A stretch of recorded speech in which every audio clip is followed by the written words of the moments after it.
আসসালামু আলাইকুম। আমি একটা কথা বলার জন্য ভিডিওটা করলাম। আমি এভাবে ভিডিও বানাই না।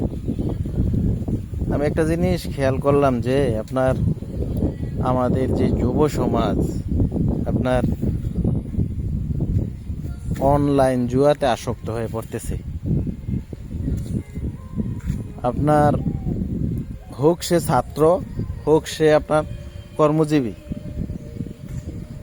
দেখলাম যে আপনার এটারে হেরা একটা পেশা বানাই নিছে। আপনার এটা মানে খেলতে হবে, বাইরে একটা নেশার মতন এরা পরিণত করে ফেলছে।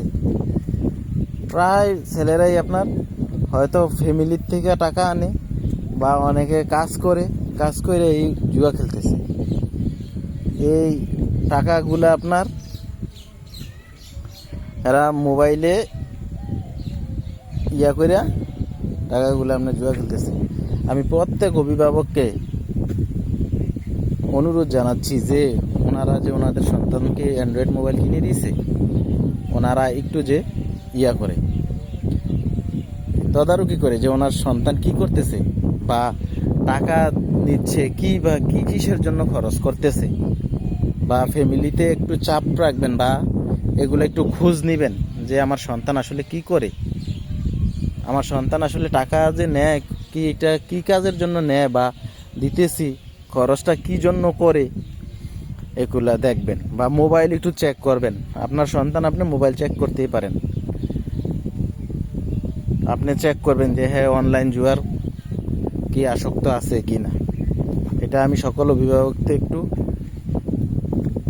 করছি। ভিডিওটা শেয়ার করবেন। সকলকে অনুরোধ জানাচ্ছি। এটা আমি দেখতেছি একটা মহামারী আকার হচ্ছে। প্রত্যেক অভিভাবক যদি আপনার এগুলা খেয়াল না করে, এটা কোনো একদিন আপনার অনেক ফ্যামিলির ধ্বংসের কারণ হয়ে যাবে, অনেক মানুষের জীবন ধ্বংসের কারণ হয়ে যাবে এই অনলাইন জুয়া। এখনই এটা আপনার প্রশাসন এবং কি সকল সমাজের দায়িত্ববান লোকদেরকে আমি অনুরোধ জানাচ্ছি যে এটা আপনারা সবাই একটু খেয়াল রাখবেন। যার যে শুভাকাঙ্ক্ষী আছে তাকে আপনারা বলবেন যে যদি খেলতে আর কি শুধরানোর জন্য বলবেন। আসসালামু আলাইকুম। সবাই ভালো থাকবেন। আসসালামু আলাইকুম।